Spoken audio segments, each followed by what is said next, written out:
is Taylor Pig, and my person of interest is Stephen King. This is a picture of Stephen King and three of his most famous books, The Pet Cemetery, The Green Mile, and The Body. Did you know that the famous novelist Stephen King was once addicted to drugs and alcohol? According to the Quick 10 Facts About Stephen King by Stacey Conrad, he didn't even remember writing his novel Cujo, and when his family finally confronted him about his drug paraphernalia in the trash, including cocaine, beer cans, and Valium, his eyes were open and has been sober ever since. Stephen King has written many horror novels from his imagination, but many other novels from fantasy and his own experiences. Most people, when they hear Stephen King's name, they associate him with being an author of many horror stories. Many examples of his horror novels would be The Shining, The Salesman, and The Stand.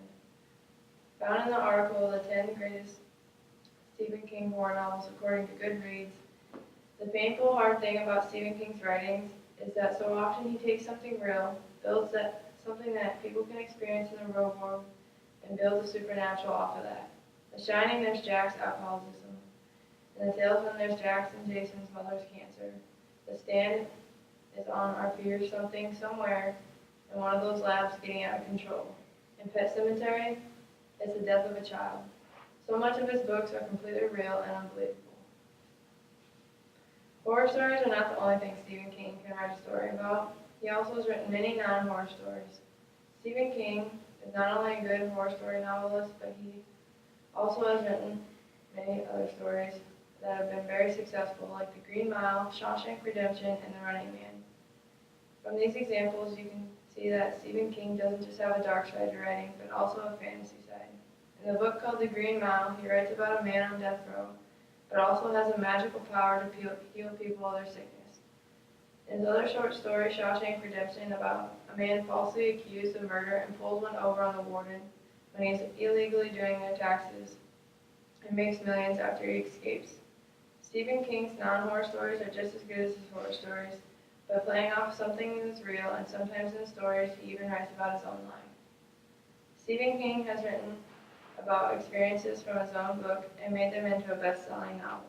The book The Body was really based off of Stephen King's childhood when, according to the Stephen King's childhood, how it inspired Stand By Me from the AMC blog, he says, "The event occurred when I was barely 4. According to Mom, I was gone off to play with a neighbor, a house that was near the railroad line.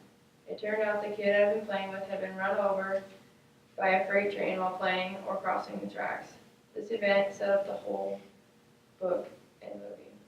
Therefore, as you can see, not everything Stephen King has written is based off of something made up to be scary or a fantasy. He used many of his own experiences, and this is why it feels so real when people are reading his books, because he used great realistic details and plays off people's fear." What Stephen King book will you read next?